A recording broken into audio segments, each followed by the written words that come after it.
Okay, so I have a friend. She's been practicing yoga and the New Age movement for a while, and now she's saying she has turned back to Christ. She has found Christ and seen the dangers of yoga and all these things. And this is common. And I'm not in any way saying she's wrong. It's not what I'm saying, if you're listening. Although there are many people who have this realization, and they are unfortunately being distorted, being corrupted. But there are two sides to everything. There are two sides to everything. So let me very quickly just tell you my perspective, my view on the Christ, and exactly why the Christ came, and exactly what the Christ was, just through my words and how I feel about it. Because all religions, because this is the truth, all religions have a piece of the puzzle. All religions, at some part of their core, express a truth. Express part of the truth. But none of them have the full picture. Even Christianity.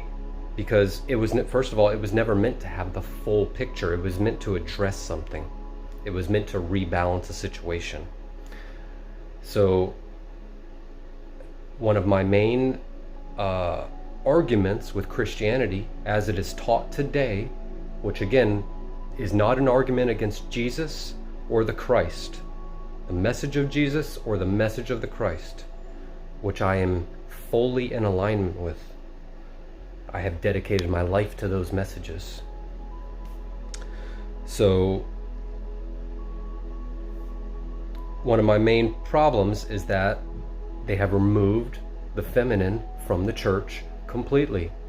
They have removed the feminine from the spiritual hierarchies completely. They talk about all the archangels as if they're only male, and all the archangels have a male and feminine aspect. They have removed these purposefully. They talk about the Father, the Son, and the Holy Spirit with no mention of the Mother. This is an incredibly destructive unbalancing and distortion. This is quite severe. Because the Father is only the mind of the Mother. The Mother is life itself. And you, being a woman and a mother, I know you understand this, although you have a very masculine framework to your mental body, and perhaps even your connection to your emotional body. Nothing wrong with that. Nothing wrong with that. But being that I am set up that way also, I had to recognize in myself the sovereignty of the mother principle to the Father. The Father, again, is the will, the plan, or the mind of the mother, who is the actual being. The mother is all of it. Nothing would exist without life itself, without existence itself, without infinity itself, without love itself, which is infinity, for it is the unifying principle underlying all things. The Christ, it was a direct embodiment, a direct incarnation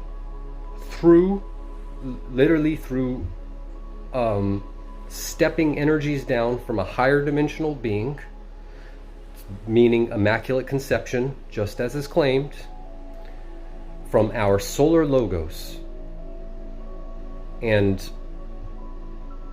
through that, our universal logos, meaning the Godhead or Father principle, the principle of light, the sun itself.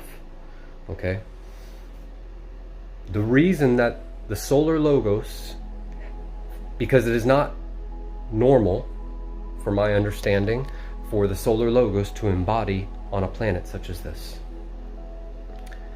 The reason the solar logos went through this whole thing, firstly, was out of compassion for us, his children, who have been fallen. We have been in a fallen state ever since we fell from the garden, which is fifth dimensional Earth or Terra, once we fell from the garden, ever since then, we have been in this regressive, dark, lost state, and out of compassion, our Father manifested here. Now, there's another specific reason that this happened, but to understand this, you must understand Ahriman and Lucifer, okay? Because these forces get confused, or Satan and Lucifer if you want. Lucifer is the principle that rejects completely the lower bodies. It is the principle of only light and intelligence. So it honors the father principle while negating the mother principle. It negates love, it negates emotion, it negates all of that as foolishness, and only responds to intellect, reason, and power. The principle of Ahriman is the principle of chaos and darkness. The principle of Satan is the principle of chaos and darkness. It is the principle of the lower desires, of base desires, lust, greed, power, conquest, So there are times, because in power they are united, Lucifer and Satan. However, they are opposed in many other things. So coming out of the fall of Atlantis and the post-Atlantic Lemurian time, where we had prior to this, we had the priesthoods of the mother and the goddess directly interceding between the elemental forces and the universal forces and man. So in response to this kind of chaotic period, we have some basic responses come up. So one of them is a monotheism that starts to arise in the West in the form of Judaism and such things. And there are extraterrestrial influences and stuff there also. But in the East, we have highly developed rationality and science of the mind start to develop in yoga and other Oriental schools of thought. Coming up to the development of the Buddha, okay? Now, I've spoken about this before, and I've had to meditate much on this myself, to not confuse the Buddha with schools of Buddhism which exalt rationality above the loving kindness of the heart. So in many schools of Buddhism, we have quite a bit of focus on loving kindness, compassion. In other schools, though, we have the focus almost solely on the mind. And these schools are representative of a Luciferic level of thought. And because this Luciferic level of thought was becoming the winning power to fight the chaos of Ahriman on Earth, meaning it would lead us into a rationalistic, mechanistic kind of world that we've ended up with anyways, but in response to this came the Solar Logos to offer a holistic, balanced science. But unfortunately, this has also been distorted by Ahriman and Lucifer, as every other religion has. So the fact is, we cannot turn to any religion for the answer. We must turn to ourselves. And I'm going to say something which you are right, there is so much distortion in the New Age, but it's also there in Christianity. So don't throw out one in favor of another distortion. Throw them all out. You are the truth. You are an expression of the goddess. You are an expression of the Father. You have the whole plan. You are an expression and an embodiment of the Christ itself. Therefore, you have the whole plan. You are a holographic representation of the whole universe. Therefore, you have the whole plan imprinted upon you. So, to make it very simple, the The ego, as we understand it, the negative ego that we experience in life, is the result of blocked chakras, of energy blockages.